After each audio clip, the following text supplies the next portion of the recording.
Masterclass de Kylian Mbappé tout de suite. Le conseil de classe, les notes de Sonny Omar. On va commencer avec celui qui a été le plus critique. Omar, 7 sur 10.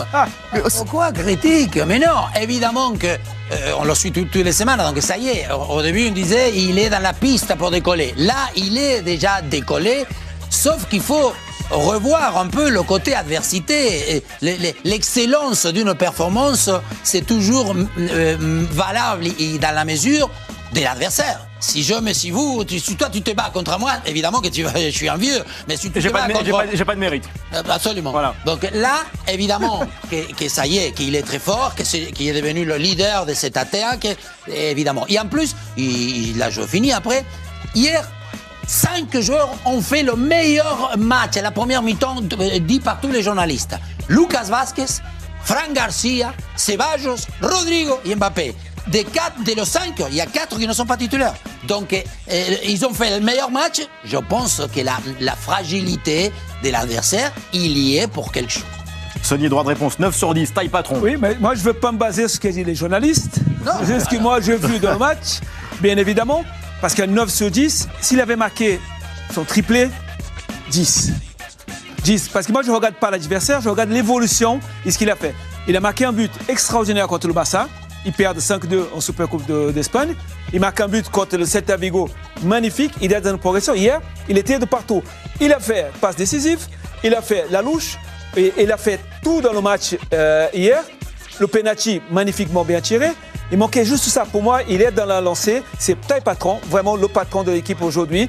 Et là, il rentre dans une attendée de lui, qui va être celle de Karim Benzema, de Cristiano Ronaldo. Ça y est, il est dans sa lancée. Bon, ça tombe bien, Sonny, tu vas pouvoir nous expliquer tout ça en détail encore plus. Tu es un petit peu le professeur de Liga Extra.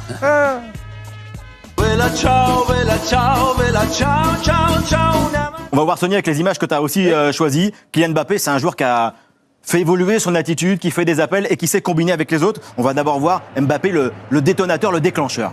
Oui, parce qu'on regarde l'appel de Kylian Mbappé, il a, dans ce poste-là qu'on a beaucoup parlé avant-centre, il va décrocher cet appel qui, derrière, ça va donner cette belle action qui va rater Brahim Diaz. Tout Mbappé, le nouveau maintenant, il décroche là, il est dans la zone qui n'est pas en profondeur, il anticipe le tacle du défenseur et derrière, il va à la finition. Tout simplement, il a cette confiance maintenant et il aurait pu faire une passe à gauche qu'il aurait fait avant. Là, non. Là, encore une fois, regardez son appel de balle dans le dos de Bellingham pour mettre son plat de pied. L'entente avec Bellingham, c'est important. L'entente avec Bellingham, elle est importante. Il voit l'appel de Bellingham au premier poteau. Là, il va sur le deuxième, il va pour la finition, chose qu'il ne faisait pas avant. Un peu plus acteur de ce match, Kylian Mbappé. Là aussi, on voit la séquence, Sonny, de ce que Mbappé sait faire maintenant. Il joue avec ses partenaires. Il a fait un appel de balle. Et le ballon, il ne vient pas pour lui. Et derrière, voilà, avant, il faisait cet appel-là. Il allait dans la zone de Bellingham. Il a vu qu'il était là. Il a regardé une fois, 2 fois. Et après, il se plaçait dans l'axe. Regardez comme il va bien se placer. Il sait que Bellingham va là. Il va dans la zone libre. Voilà, c'est une évolution.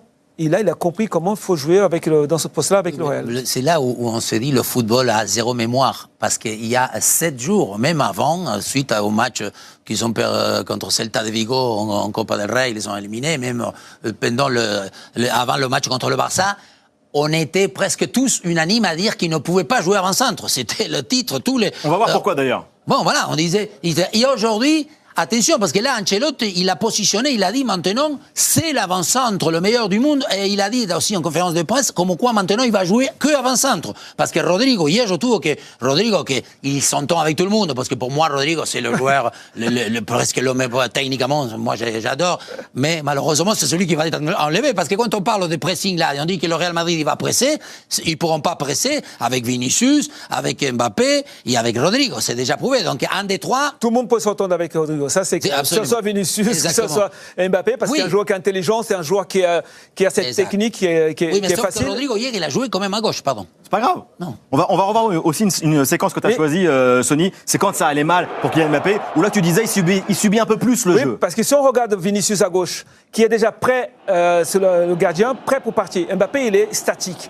Il regarde le match, il regarde ce qui se passe, il déclenche jamais un appel de balle. Là, il était spectateur de ce qui se passe autour de lui. Et c'est Vinicius qui faisait ça.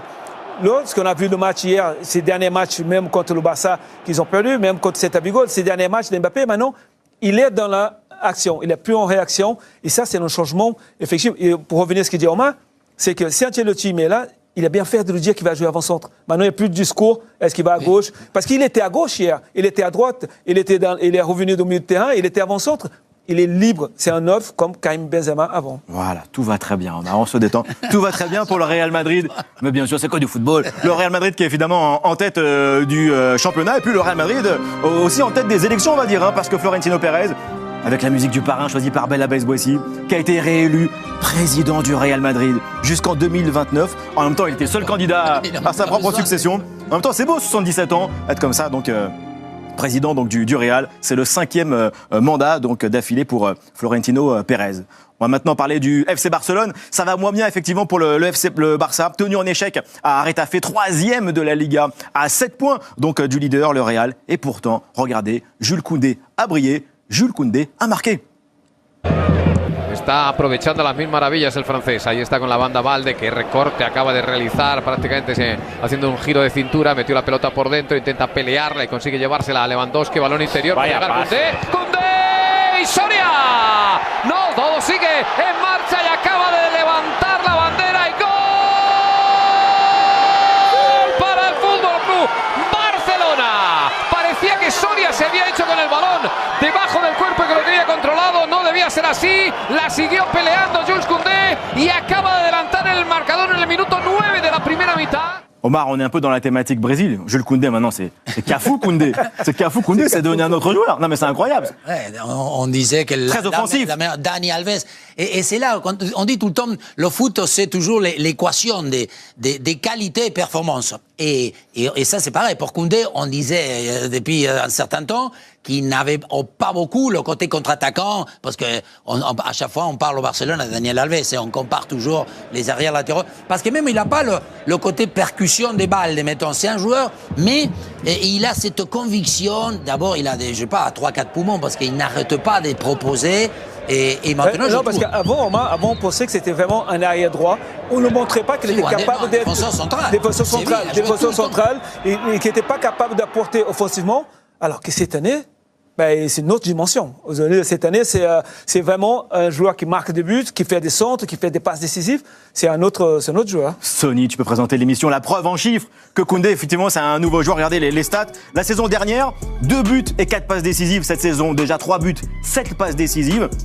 Et puis la moyenne de ballons touchés dans la surface, un seul l'année dernière, un seul centre en moyenne par match. Là, c'est plus du tout le même, quoi. Ah, c'est plus du tout le même. C'est un système de jeu qui correspond parfaitement. Sauf que si moi, je suis avant-centre, la place de Lewandowski qui ne marque plus, Koundé qui commence à marquer des buts, je vais dire, ministère, coach, il faut le remplacer derrière. Non, mais c'est positif parce que c'est l'évolution de jeu et effectivement, c'est peut-être le meilleur arrière aujourd'hui au monde. Oh là là, la transition, sondage beIN Sport, sondage sur les réseaux sociaux de beIN Sport. Le sondage, donc Jules Koundé, est-il, selon vous, le meilleur latéral évoluant en Europe? Eh bien là, la réponse... non, 51%, oui, 49%. Quoi, ça se bagarre avec Hakimi, quoi? Je vais me donner le nom de deuxième, à part Hakimi. Ouais, c'est ça. C'est ça, aussi. C'est ce qu'on s'est dit. Ça serait bien qu'on dise, quand on dit non, et pourquoi? Parce qu'il n'y a qu'Hakimi, parce que Kimmich, il ne joue plus, Walker, il joue beaucoup moins. Les arrières latéraux à l'époque, il n'y a plus les Brésiliens, parce que c'est ça, les plus gros producteurs des latéraux dans le foot mondial, Roberto Carlos, Cafu, Serginho. Vous savez qu'il y avait Edinho, un joueur en 70, il y avait un joueur qui s'appelait Edinho. 70, 270. Chignon, 70. Alors comment tu veux que je me rappelle? Tostão, Gerson, Jairzinho, Rivellino, Pelé, tu connais. Bon, Edinho, c'est derrière. Junior, Carlos Alberto, évidemment. Et Junior, il jouait numéro 10 à Flamengo. Leandro, Nelinho, c'est bien. Josimar. Absolument. C'est la première fois qu'on parle autant de défenseurs avec toi, Omar. On va continuer. T'as eu un cri du cœur parce qu'il y a des choses qui ne te plaisent pas dans la surface de réparation. Regardez ce qui s'est passé là. C'était ce week-end. Koundé accroché par Uche, penalty, mais pourtant l'arbitre ne dit pas penalty. Ça, c'est quand même bizarre. Mais évidemment, parce que là, je trouve qu'il faut instaurer l'esprit. L'esprit, parce qu'on voit que le joueur, regarde, il ne regarde même pas, il ne sait même pas où il est le ballon, il ne sait même pas la trajectoire, il C'est pas s'occupe. l'esprit, Omar, c'est la règle. Là, il le retient et tout, il y a pénalty. Je suis d'accord. Et la règle, elle est appliquée, par contre, dans un cas comme Rudiger avec Alagnum, on va voir ça. Maintenant, il faut que ça soit une vérité. Là, c'est pareil, ok. On considère que Rudiger, il est complètement empêché, et c'est le cas. Parce que, encore une fois, à partir du moment où on voit que le défenseur, il ne s'occupe en rien, ni de la trajectoire, ni quoi que ce soit. La seule chose qui lui intéresse, c'est il faut siffler le pénal. Voilà, il faut dire que maintenant, c'est pénal. On voit les deux images en parallèle, effectivement, les deux mêmes actions et les deux sanctions complètement différentes. Et face au Barça, on peut dire que Getafe a joué avec son style, hein, c'est-à-dire du beau foot, de l'agressivité, des tacles, et puis un peu de cinéma. Regardez ce qu'il a fait. Isma, il est entré en toute fin de match, Isma, et puis il est venu comme ça, donc se frotter à Baldé. On va voir la situation, là, hop, regardez. Il en a rajouté beaucoup quand même, regardez, pas grand-chose. Là, il vient, il provoque et tout, et l'autre, il tombe. Non, mais ça, c'est une caresse un peu française, comment si je vous fais ça